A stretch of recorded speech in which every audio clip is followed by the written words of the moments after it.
ఈరోజు మనం క్రిస్పీ మరియు స్పైసీ చికెన్ 65 ఇంచునే తయారు చేద్దాం. ముందుగా చికెన్ ముక్కలను బాగా కరిగి పెట్టుకోండి. ఎందుకంటే క్లీన్ చికెన్ అంటే హ్యాపీ స్టమక్.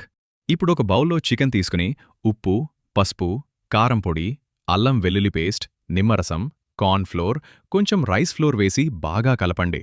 ప్రతి ముక్కకు మసాలా బాగా పట్టేలా మిక్స్ చేయండి. అంటే అది స్పైసీ జాకెట్ వేసుకున్నట్టే ఉంటుంది. ఇప్పుడు ఒక ప్యాన్లో నూనె వేడిచేసి నూనె బాగా వేడైన తర్వాత చికెన్ ముక్కలను ఒక్కొక్కటిగా వేసండి. త్వరగా వేస్తే అవి ఫ్రెండ్స్లా కలిసిపోతాయి. జాగ్రత్త! మీడియం ఫ్లేమ్లో గోల్డెన్ బ్రౌన్ మరియు క్రిస్పీ అయ్యే వరకు వేయించండి. తీసి పక్కన పెట్టండి. ఇప్పుడు మరో ప్యాన్లో కొంచెం నూనె వేసి వెల్లుల్లి, పచ్చిమిర్చి, కరివేపాకు వేసి వాసన వచ్చే వరకు వేయించండి. ఇప్పుడు ఫ్రై చేసిన చికెన్ వేసి బాగా టాస్ చేయండి. ఇంకా స్పైసీ కావాలంటే కారం పొడి లేదా చిల్లీ సాస్ వేసుకోవచ్చు.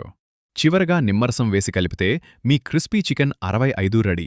సర్వ్ చేసే ముందు తినేయకుండా ఉండగలిగితే మీరు గొప్పవాళ్లే.